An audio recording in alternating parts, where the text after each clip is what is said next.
Antifrágil, por Nassim Nicolás Taleb. ¿Cómo protegerse de la incertidumbre? Audio producido por Consejos para Ser Feliz. La antifragilidad es relativa a una situación dada. Un boxeador puede ser robusto, sano en lo que se refiere a su condición física, y puede mejorar de un combate al siguiente, pero podría ser emocionalmente frágil y romper a llorar si su novia lo dejara. Nuestras abuelas podrían tener o haber tenido unas cualidades opuestas, una complexión frágil y una fuerte personalidad.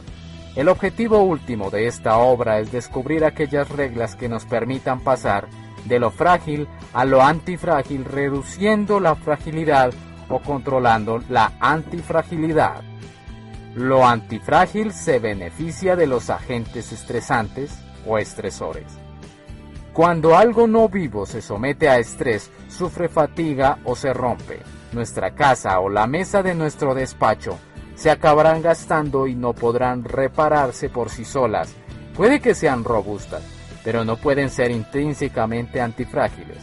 Por el contrario, los seres vivos y los sistemas complejos se comportan de una forma muy diferente. Están formados por componentes que interaccionan entre sí, intercambiando información por medio de estresores. Y precisamente por eso pueden llegar a ser antifrágiles. Pensemos en el ser humano. Nuestro cuerpo no obtiene información sobre el entorno por medio del sistema lógico, la inteligencia o la capacidad de razonar y calcular, sino por medio del estrés y de las hormonas u otros mensajeros que aún están por descubrir. Los huesos del cuerpo, por ejemplo, se refuerzan cuando se ven sometidos a la gravedad, por ejemplo después de hacer ejercicio. Y del mismo modo que pasarse un mes en la cama provoca atrofia muscular, los sistemas complejos se debilitan si se ven privados de estresores. Me gusta el ejemplo de la adquisición del lenguaje. No sé de nadie que haya aprendido su lengua materna estudiando gramática y sometiéndose a exámenes cada 2 por 3. Adquirimos mejor una lengua cometiendo errores, cuando debemos comunicarnos en circunstancias más o menos difíciles. El problema es que una gran parte de nuestro mundo moderno tan estructurado nos ha estado perjudicando con artilugios y políticas desde arriba que hacen precisamente eso, menoscabar la antifragilidad de los sistemas. Esta es la tragedia de la modernidad. Al igual que sus padres tan sobreprotectores que rozan la neurosis, quienes más nos intentan ayudar son quienes más nos acaban perjudicando. Lo antifrágil reacciona frente a los contratiempos. Creo que la innovación y la sofisticación surgen de una situación inicial de necesidad a la que se responde con algo que va mucho más allá de satisfacer esa necesidad. Por ejemplo, efectos no buscados de un invento. Naturalmente hay muchos dichos sobre esta cuestión como el que reza: el hambre agudiza el ingenio. Podríamos decir que lo que innova es el exceso de energía que se libera al sobrereaccionar a un contratiempo. Esta idea contradice los métodos actuales para innovar, que nos hacen pensar que la innovación es producto de la financiación burocrática, de la planificación, de colocar a la gente en una clase de Harvard Business School, impartida por un muy condecorado profesor de innovación que nunca ha innovado en nada, o de contratar a algún consultor que tampoco ha innovado en nada. Pero es una falacia. Bastaría con pensar en los muchos empresarios sin formación que han contribuido de una manera desproporcionada a diversos avances tecnológicos desde la revolución industrial hasta la aparición de Silicon Valley. Sin embargo, a pesar de la visibilidad de esta contraprueba y de la sabiduría que podemos adquirir de manera totalmente gratuita de los antiguos o de las abuelas, los modernos intentan innovar partiendo de una situación de comodidad, seguridad y previsibilidad en lugar de la aceptación de la noción de que la inventiva surge de la necesidad. A este respecto, es interesante obviar que la automatización de los aviones ha hecho que volar sea muy fácil y cómodo para los pilotos, pero a costa de aumentar el peligro. El relajamiento de la atención de los pilotos por falta de estímulo ha provocado muchos accidentes. Parte del problema se debe a las normativas de los organismos que regulan la aviación comercial, que han obligado al sector a basarse más en la automatización. Por suerte, estos mismos organismos han acabado reconociendo el problema. Se dice que los mejores caballos pierden cuando compiten con otros más lentos y que ganan con rivales a su altura. La ausencia de un estresor y la ausencia de retos perjudica a los mejores, como dice el poema de Baudelaire sobre el albatros. Sus alas de gigante le impiden caminar. Muchos rinden más en cálculo avanzado que en cálculo básico. Como vemos, la antifragilidad es lo que se despierta y reacciona en exceso para compensar los estresores y el daño. Ahora bien, no hay que confundir esto con mezclar ruido y señal a la hora de reaccionar. Imaginemos a una de esas personas a las que en el habla cotidiana calificamos de neuróticas. Si su negocio sufre un pequeño percance, reacciona como si se hallara al borde de la quiebra. En lugar de reaccionar a las cosas, sobrereacciona. Comparémosla con alguien imperturbable, con la capacidad de mantener la calma bajo fuego enemigo que se considera tan necesaria para llegar a ser un líder. En ocasiones reaccionan si lo ven necesario, y, a diferencia del neurótico, las raras veces que se enfadan, todo el mundo lo nota y se lo toma muy en serio. Las personas ecuánimes solo reaccionan a información real y las neuróticas reaccionan principalmente al ruido. El ruido es lo que tendríamos que pasar por alto. La señal es lo que deberíamos tener en cuenta.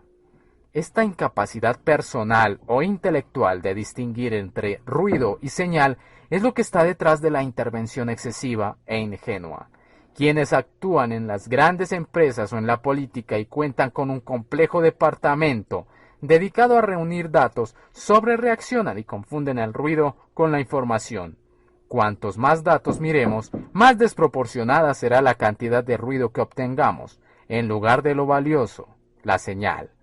Y es que, en general, hay mucho ruido procedente de los medios de comunicación y su glorificación de lo anecdótico. Gracias a esto vivimos una vez más en una realidad virtual separada del mundo real y cada vez nos damos menos cuenta.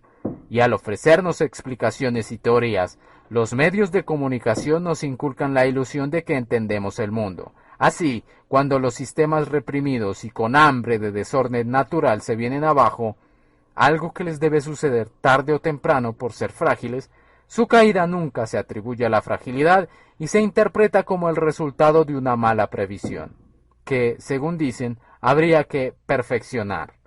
Sería muy poco inteligente atribuir el derrumbe de un puente frágil al último camión que lo ha cruzado. Y aún lo sería más intentar predecir qué camión hará que se derrumbe. Pero eso es lo que sucede en demasiadas ocasiones. Lo que se debe estudiar es el sistema y su fragilidad, no los sucesos. No nos dejemos engañar. El índice de acierto en la previsión de sucesos raros importantes en ámbitos como la política o la economía no es que esté cerca de cero, es que es cero. Si prácticamente todo lo que viene de arriba fragiliza y bloquea la antifragilidad y el crecimiento, todo lo que surge desde abajo prospera con una cantidad adecuada de desorden y de estrés.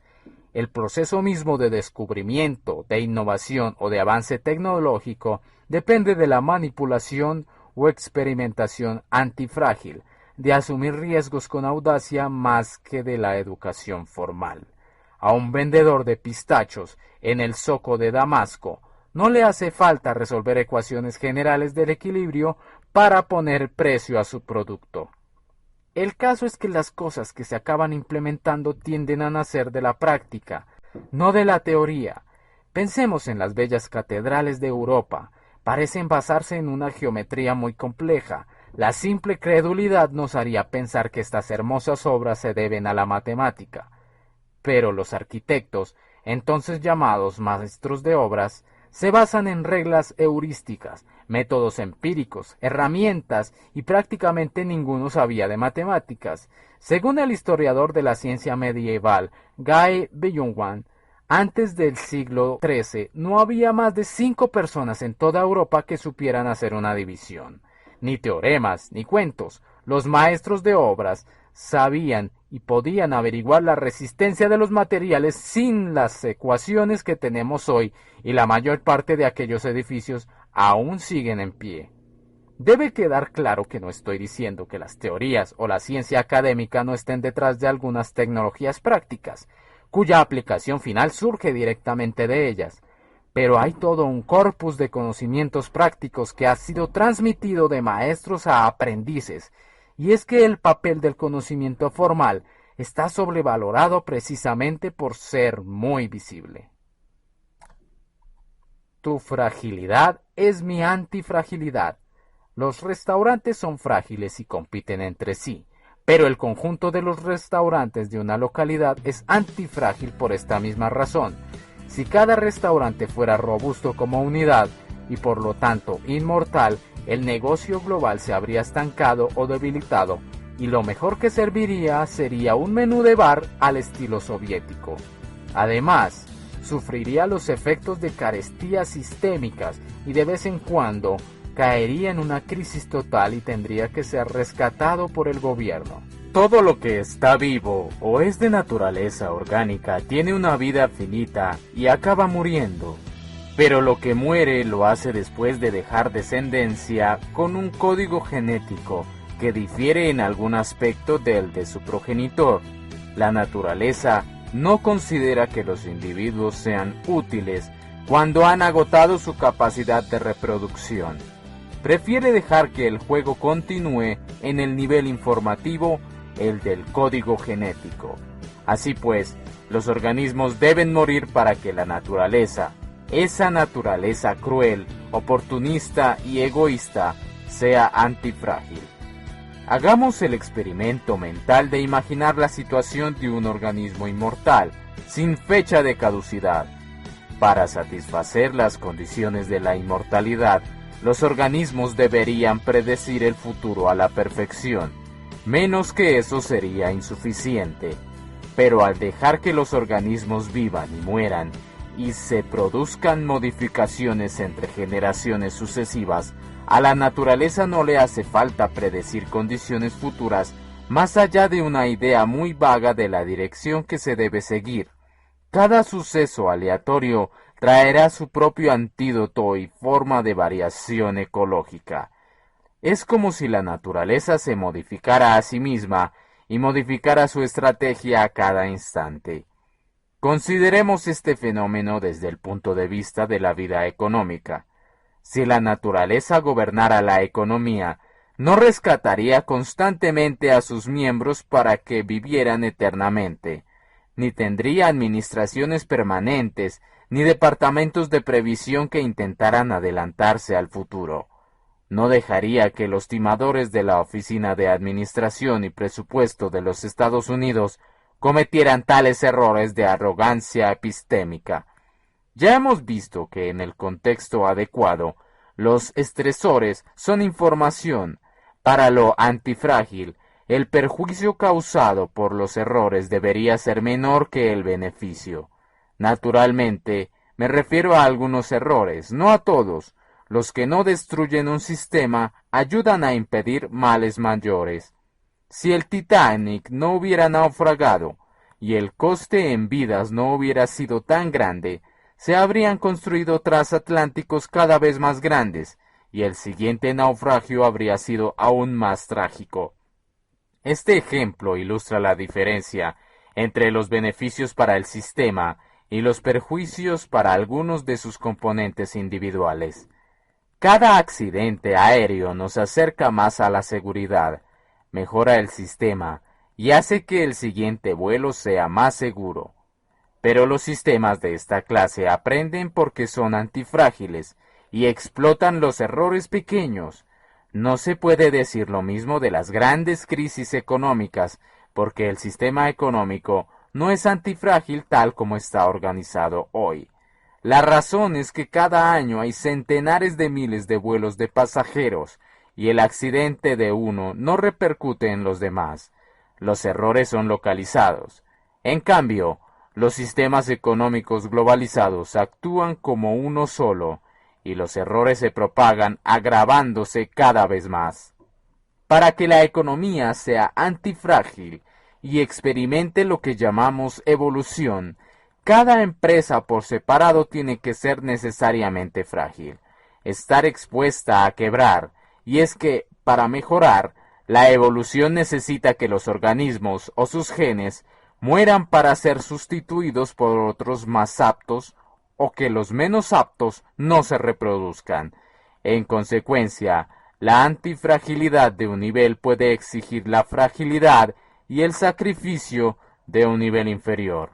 Cada vez que preparamos nuestro café matutino en una cafetera, nos beneficiamos del fracaso y la fragilidad del empresario que no ha logrado que tengamos una cafetera mejor en la encimera. Es desagradable pensar que la crueldad sea un motor de la mejora, pero hay maneras de mitigar el perjuicio para los más débiles. La solución es crear un sistema en el que la caída de uno no pueda arrastrar a otros, porque los fracasos continuos actúan para mantener el sistema. Paradójicamente, muchas políticas sociales e intervenciones de los gobiernos acaban perjudicando a los débiles y consolidando a los ya establecidos.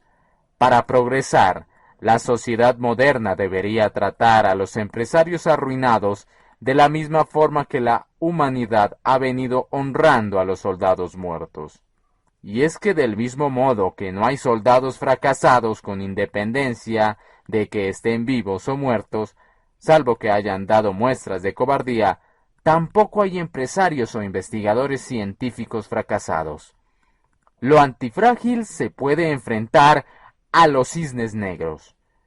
Es mucho más fácil saber si algo es frágil que predecir un suceso que lo pueda dañar. La fragilidad se puede medir, pero el riesgo no, salvo en los casinos y en la cabeza de quienes se proclaman expertos en riesgos. Esto ofrece una solución a lo que ha llamado el problema de los cisnes negros, la imposibilidad de calcular los riesgos de sucesos raros y de gran trascendencia y de predecir su incidencia. Los cisnes negros son sucesos a gran escala, imprevisibles, irregulares y con unas consecuencias de muy gran alcance que sorprenden y perjudican a cientos de observadores que no los han visto ni previsto y a los que llamaremos pavos. Un carnicero alimenta durante 1000 días a un pavo. El pavo es feliz, y entonces llega el día de Acción de Gracias, y ser un pavo ya no es una muy buena idea. El día de Acción de Gracias será un suceso de cisne negro para solo el pavo, no para el carnicero. La historia del pavo también nos revela a la madre de todos los errores perjudiciales. Confundir la ausencia de prueba de un perjuicio con la prueba de ausencia, un error que, como veremos, es bastante común. Nos dedicamos a refinar nuestra comprensión de lo ordinario creando modelos y teorías que no sirven para contemplar esos sucesos ni medir la posibilidad de que se den. Por ejemplo, los profesionales de la gestión de riesgos buscan en el pasado información sobre el llamado peor escenario y la emplean para calcular riesgos futuros. Este método se llama prueba de estrés. Toman la peor recesión histórica, la peor guerra o los peores índices de desempleo como referencia para calcular el peor resultado futuro. Pero nunca se dan cuenta de esta incongruencia. Cuando ese peor escenario del pasado sucedió, superó al peor escenario de su época. He llamado problema de Lucrecio a este fallo mental en honor al filósofo y poeta latino que escribió que el tonto cree que la montaña más alta del mundo es la más alta que ha visto él. Lo mismo sucedió con el reactor nuclear de Fukushima, que sufrió un fallo catastrófico en 2011 a consecuencia de un tsunami. Había sido construido para resistir el peor terremoto histórico, y los constructores no imaginaron que pudiera ocurrir otro peor. Del mismo modo, en su disculpa ante el Congreso estadounidense, el expresidente de la Reserva Federal de los Estados Unidos, el fragilista doctor Alan Greenspan, ofreció el clásico «Nunca había pasado algo así». Pues bien, la naturaleza, a diferencia del fragilista Greenspan, se prepara para lo que no ha sucedido antes, presuponiendo que puede ocurrir algo peor. Los cisnes negros nos hacen creer que casi los hemos previsto porque los podemos explicar retrospectivamente cuando ya han pasado. La ilusión de que los podemos prever impide que nos demos cuenta de su papel en la vida. La vida es más, muchísimo más, laberíntica de lo que aparece en nuestra memoria. La mente convierte la historia en algo uniforme y lineal y hace que subestimemos el azar. Si sabemos en qué lado estamos de la tríada, es decir, si somos frágiles, robustos o antifrágiles, podemos determinar más fácilmente nuestra sensibilidad al daño causado por la volatilidad en lugar de rompernos la cabeza tratando de prever el suceso raro, cisne negro, que nos puede causar un daño irreparable. Nuestra misión en la vida, y la de cualquier sistema complejo que se precie, pasa a ser simplemente la de no pensar como el pavo, o si es posible, la de ser todo lo contrario, es decir, antifrágiles. Pero para no ser como nuestro querido pavo, debemos empezar entendiendo la diferencia entre la estabilidad verdadera y la artificial.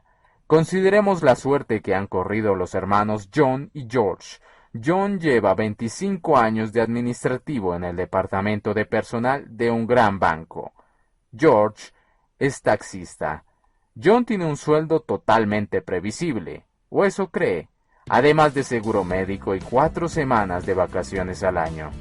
Suele despertarse diciéndose a sí mismo que la vida va bien, pero eso era antes de que estallara la crisis bancaria y se diera cuenta de que su trabajo pasaría a ser redundante.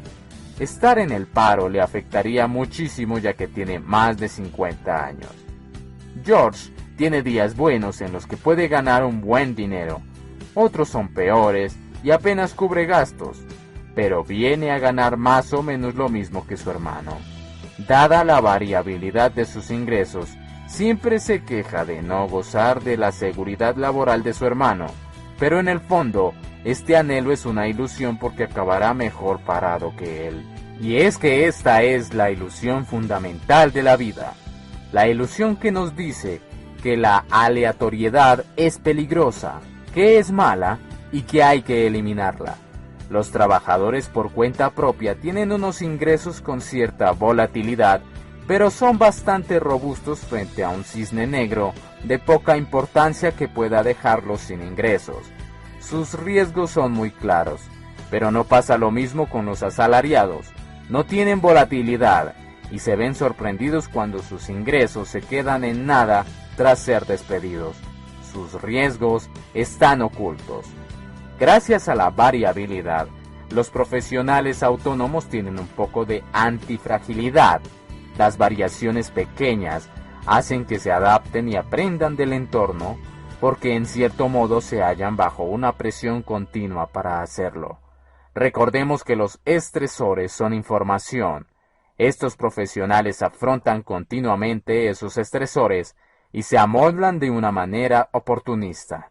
Así pues, y lamentablemente, a los seres humanos nos da tanto miedo la segunda forma de variabilidad que de una manera ingenua fragilizamos los sistemas o impedimos que sean antifrágiles, protegiéndolos. En otras palabras, evitar los errores pequeños hace que los grandes sean más graves. Cuanta más variabilidad observamos en un sistema, menos propenso es a los cisnes negros. Y es que la antifragilidad es el mejor antídoto contra los cisnes negros. Olvídese de los científicos que se dedican a predecir lo impredecible. El método de la altera. Vamos a describir una estrategia para lograr antifragilidad, es decir, para pasar al lado derecho de la tríada. El primer paso para llegar a la antifragilidad consiste en reducir lo desfavorable antes de aumentar lo favorable. Por decirlo de otro modo, consiste en reducir la exposición a cisnes negros negativos y dejar que la antifragilidad natural actúe por sí sola. Puede que sea evidente, pero se suele pasar por alto. Reducir la fragilidad es un requisito, no una opción. Y es que la fragilidad es extenuante, igual que una enfermedad terminal. Si un paquete se rompe en condiciones adversas, no se va a arreglar por sí solo cuando las condiciones vuelvan a ser adecuadas. Los hombres de negocios suelen pasar por alto la importancia de abordar la fragilidad primero de todo, porque tienden a creer que su principal misión es generar beneficios. No ven que la supervivencia es más prioritaria que el éxito. Antes que obtener beneficios y comprarse un BMW, sería buena idea sobrevivir. En otras palabras, si algo es frágil, la amenaza de que se rompa implica que todo lo que hagamos para mejorarlo o hacerlo eficiente será inútil si antes no reducimos el riesgo de rotura. Es lo mismo que pasa con el crecimiento del Producto Interno Bruto PIB. Se puede lograr con toda facilidad endeudando a las generaciones venideras y permitiendo que la economía del futuro se pueda venir abajo por la necesidad de saldar esa deuda. Del mismo modo que la noción de velocidad es irrelevante para un avión que presenta un riesgo elevado de estrellarse porque sabemos que puede no llegar a su destino, al crecimiento económico con fragilidades no se le debe llamar crecimiento, algo que los gobiernos aún no han entendido. En la época dorada de la Revolución Industrial, el crecimiento fue muy modesto, inferior al 1%, pero, aun siendo tan bajo, fue un crecimiento robusto, no como la carrera insensata de tantos estados actuales que, en su intento de crecer, se comportan como conductores adolescentes borrachos de velocidad. ¿En qué consiste la estrategia de la altera? El objetivo de la altera, la barra con pesas que utilizan los halterófilos, es ilustrar la idea de combinar dos extremos que se mantienen separados evitando el centro o punto medio. Con una altera podemos adoptar la doble actitud de ir a lo seguro en algunas áreas, robusto ante los cisnes negros negativos, y de asumir muchos riesgos pequeños en otras, abierto a los cisnes negros positivos, con el fin de lograr antifragilidad. Veamos un ejemplo de la altera en el campo de las finanzas. Si guardamos 90% de nuestros fondos en efectivo, siempre que estemos a salvo de la inflación, e invertimos el 10% restante en valores de mucho riesgo, por un lado es imposible que perdamos más del 10%, y por el otro, podemos obtener pingües beneficios. Alguien que invierta el 100% en los llamados valores de riesgo medio se expone a la ruina total por un mal cálculo de los riesgos. Esta estrategia de altera soluciona el problema de que los riesgos de los sucesos raros no se pueden calcular y sean frágiles a los errores de estimación. En este ejemplo, la altera financiera tiene una pérdida máxima conocida. La altera evita la media o el punto medio, porque es muy peligroso. Si nos dijeran que nuestra abuela pasará las 2 próximas horas a la temperatura media de 22 grados centígrados, podríamos pensar que es una temperatura ideal. Pero resulta que la abuela se pasará la primera hora a 18 grados bajo cero y la segunda a 60 sobre cero, con una media equivalente a 22 grados. Así que lo más seguro es que nos quedemos sin abuela. Como vemos, la noción de media carece de importancia cuando uno es frágil a las variaciones. Las estrategias de altera pueden ser muy variadas. El único límite es la imaginación y las circunstancias de cada persona. A modo de ilustración, pensemos en la estrategia de altera de algunos escritores. La literatura es una de las carreras más inflexibles, más especulativas, más exigente y con más riesgo. Entre los escritores existe la tradición de buscarse una profesión libre de ansiedad, con pocas exigencias intelectuales y gran seguridad laboral, la clase de trabajo que permite dedicar el tiempo libre a escribir lo que uno quiere. En política social, una altera consistiría en proteger a los más débiles y dejar que los fuertes cumplan con su trabajo en lugar de ayudar a consolidar los privilegios de la clase media, lo que bloquea la evolución y genera toda clase de problemas económicos que tienden a perjudicar más a los más desfavorecidos.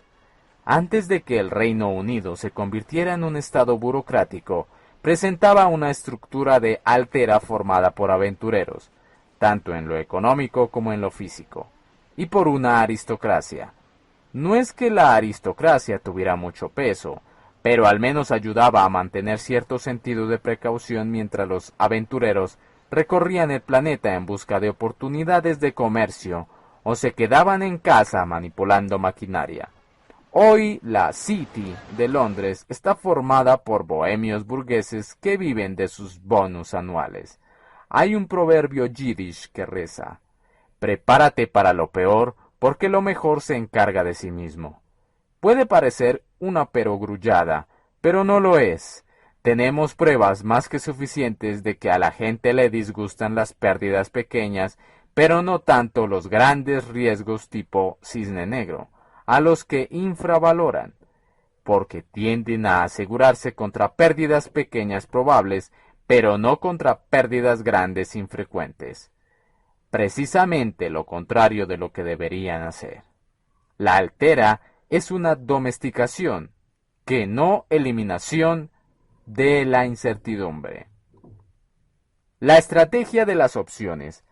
Tales fue un filósofo jónico de linaje fenicio que vivía en la ciudad de Mileto.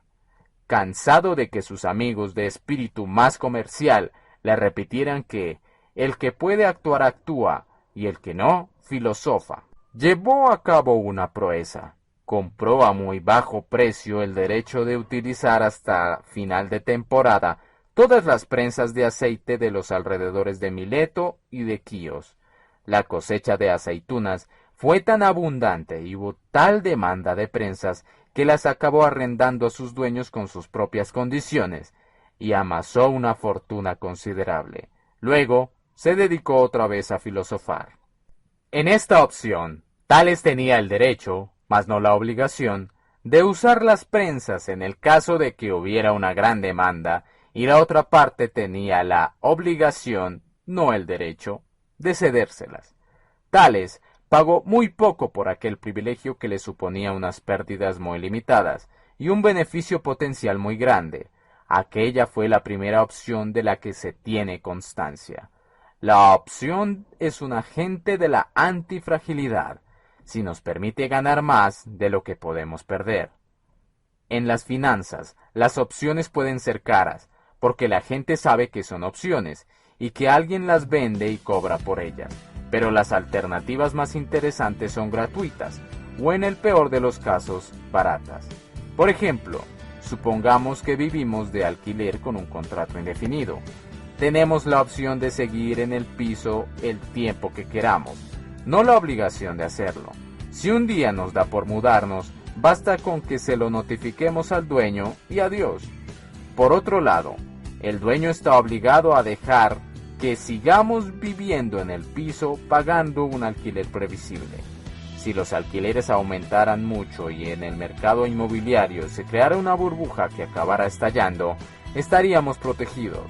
Por otro lado, si el precio de los alquileres se desplomara, podríamos cambiar fácilmente de piso y reducir los gastos mensuales. En cierto modo, la incertidumbre aumenta el valor de este privilegio, y es que cuanto mayor es la incertidumbre, más valiosa es una opción. Consideremos ahora la llamada investigación Blue Sky, donde se destinan fondos a personas en lugar de a proyectos, y se asignan pequeñas cantidades a muchos investigadores. Estos inversores tienden a financiar emprendedores, no ideas. Como dicen ellos, apuestan por el jockey, no por el caballo. El saldo o resultado final de una inversión de capital riesgo tiene una distribución estadística, sigue una ley de potencias con unas ventajas grandes, casi ilimitadas, y, a causa de la opcionalidad, con unos inconvenientes limitados. Como me dijo un inversor de capital riesgo, los beneficios pueden ser tan grandes que no te puedes permitir no estar en todo. Una propiedad de la opción es que no le preocupa el resultado medio, solo le interesan los resultados favorables, puesto que los negativos no cuentan más allá de un punto dado. Si alguien tiene opcionalidad, no hace falta que posea inteligencia, perspicacia o aptitudes. Y es que no es necesario que acierte tantas veces. Lo único que necesita es tener la prudencia de no hacer tonterías que le perjudiquen, algunos actos por omisión, y reconocer los resultados favorables cuando se den. La opcionalidad es una forma alternativa de hacer cosas de una manera oportunista, y con la gran ventaja de que surge de una asimetría con beneficios grandes y perjuicios leves. Es un modo de domesticar la incertidumbre, de obrar de una manera racional sin necesidad de entender o adivinar el futuro. Cuanto mayor sea la incertidumbre, más importante será el papel de la opcionalidad y mejor nos irán las cosas.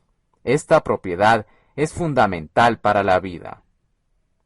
El problema de la eficiencia, el tamaño y la fragilidad. Un sábado por la tarde me acerqué hasta Nueva York en automóvil. Salí con tiempo de sobra. Soy un defensor a ultranza de que la gente ponga redundancia en todos los ámbitos de su vida. Pero según me iba acercando al centro, me encontré en medio de un atasco monumental. Las autoridades de la ciudad habían dado permiso a una productora para rodar en el puente de la calle 59, bloqueando un carril. Creyeron que, al ser sábado, no habría ningún problema. Pero aquel pequeño problema de tráfico se convirtió en un caos total a causa de los efectos multiplicativos. Este caso ejemplifica el problema fundamental de la eficiencia. Una modificación pequeña da unos resultados que se acumulan en un sistema muy ajustado y que por lo tanto es frágil. Hay gente que pasa por alto que el funcionamiento sin problemas en unas circunstancias normales es muy, pero que muy diferente al funcionamiento en momentos de estrés. El cuello de botella de la eficiencia demasiado eficiente es la madre de todas las fragilidades.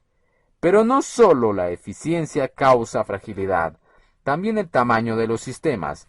El 21 de enero de 2008, el prestigioso banco parisino Société Générale se apresuró a vender en el mercado unos 70.000 millones de dólares en acciones.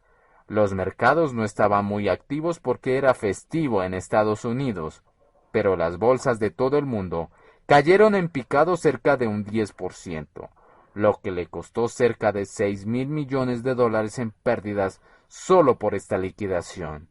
Lo que sucedió es que habían descubierto un desfalco.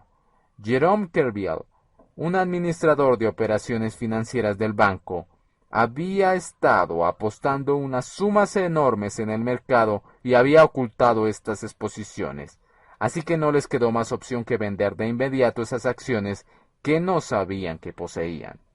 Una liquidación de 70.000 millones de dólares en acciones supone una pérdida de 6.000 millones, pero una liquidación por valor de una décima parte, 7.000 millones, no generaría ninguna pérdida, porque los mercados absorberían esa cantidad sin caer en el pánico y hasta puede que no se dieran ni cuenta. Dicho de otro modo, si en lugar de un banco muy grande tuviéramos 10 bancos más pequeños, cada uno con su señor Kerviel proporcional, realizando estas operaciones fraudulentas al azar, las pérdidas totales para los 10 bancos serían prácticamente nulas. Los análisis a posteriori fueron claramente erróneos porque atribuyeron el desastre a los malos controles del malvado sistema capitalista y a la falta de vigilancia por parte del banco. Pero no había sido así. Tampoco fue un caso de codicia, como solemos pensar. El problema se debió básicamente al tamaño y a la fragilidad que conlleva. La historia de Kerviel es muy ilustrativa y la podemos generalizar a otros ámbitos. En el campo de la gestión de proyectos, Ben Flickberg ha presentado pruebas sólidas de que un aumento en el tamaño de los proyectos se plasma en retrasos y en unos costes cada vez más elevados. Pero hay un matiz. Hay proyectos que se pueden dividir en partes, pero otros no. Por ejemplo, los proyectos para construir puentes suponen una planificación monolítica porque no se pueden descomponer en partes más pequeñas. En el caso de las carreteras, que se construyen por tramos pequeños, el efecto del tamaño no suele ser muy grave, porque los responsables del proyecto solo cometen errores leves y se pueden adaptar a ellos. Antes, se pensaba que esta subestimación de los costes de los proyectos se debía a un sesgo psicológico, a un exceso de confianza, optimismo. Pero el gran misterio es que esta subestimación parecía no existir hasta hace aproximadamente un siglo, aunque los seres humanos eran como ahora y tenían los mismos sesgos. Pensemos en el Crystal Palace de Londres, construido para la Exposición Universal de 1851. Entre la concepción del palacio y su inauguración solo pasaron 9 meses. El edificio era como un invernadero inmenso. Se construyó a base de bastidores de hierro colado y de cristal fabricados casi exclusivamente en Birmingham y en Smethwick. Para diseñar el proyecto no se usaron ordenadores, las piezas no se montaron lejos de su origen y en la cadena de producción participaron pocas empresas. En aquella época tampoco existían escuelas de empresariales que enseñaran algo llamado gestión de proyectos y fomentaran el exceso de confianza. Tampoco había empresas de consultoría. El problema de la agencia, la divergencia entre el interés de la gente y el de su cliente, no era significativo. En otras palabras, era una economía mucho menos compleja que la de hoy. Los efectos de cisne negro van necesariamente en aumento como resultado de la complejidad, la interdependencia entre las partes, la globalización y la maldita eficiencia que hace que la gente se la juegue demasiado. Añadamos a eso los asesores y las escuelas de empresariales.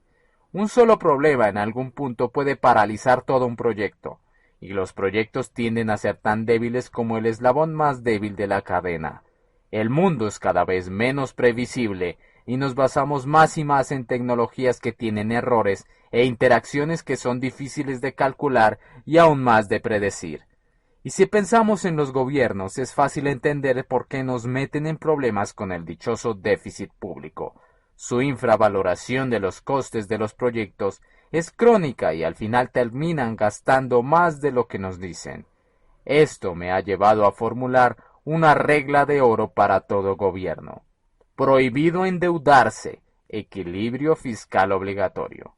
Menos es más, antifrágil. La idea de que en la toma de decisiones, menos es más, significa que los métodos más simples de predicción e inferencia pueden funcionar mucho, pero mucho mejor que otros de mayor complicación. La idea es contar con estrategias heurísticas rápidas y frugales con las que tomar buenas decisiones, aunque el tiempo, el conocimiento y la capacidad de cálculo sean limitados. Un ejemplo de regla sencilla. Hay ámbitos en los que el suceso raro, bueno o malo, tiene un efecto desproporcionado que normalmente somos incapaces de ver, por lo que si nos centramos en el aprovechamiento de o en la protección frente a un suceso raro de este tipo, produciremos un cambio más considerable en nuestra exposición al riesgo. Preocupémonos simplemente por nuestra exposición a los cisnes negros y la vida será más sencilla. Algunas personas están familiarizadas con la regla del 80-20, basada en el descubrimiento que hizo Vilfredo Pareto hace más de medio siglo, de que el 20% de la población de Italia era propietaria del 80% de la tierra. Sin embargo, pocas son las personas conscientes de que nos estamos desplazando hacia una distribución mucho más desigual, de un 99-1. En muchos ámbitos, un 99% del tráfico en Internet es atribuible a menos del 1% de los sitios web. Un 99% de las ventas de libros corresponden a menos del 1% de los autores. Casi todo lo contemporáneo tiene efectos de el ganador se lo lleva todo, y ahí están incluidas fuentes tanto de daños como de beneficios. Como consecuencia, con un 1% de modificación de los sistemas puede reducirse la fragilidad o incrementarse la antifragilidad aproximadamente en un 99%. Y lo único que se necesita para ello son unos pocos pasos, muy pocos, y con bajo coste por lo general, para hacer que las cosas sean mejores y más seguras. Sin embargo, la gente se empeña en tener más datos para solucionar problemas. Tener más datos, como prestar atención al color de los ojos de las personas que nos rodean cuando estamos cruzando una calle, por ejemplo, puede impedirnos ver el camión enorme que se nos viene encima. Tal como Paul Valery escribió en una ocasión, ¿cuántas cosas hay que ignorar para actuar?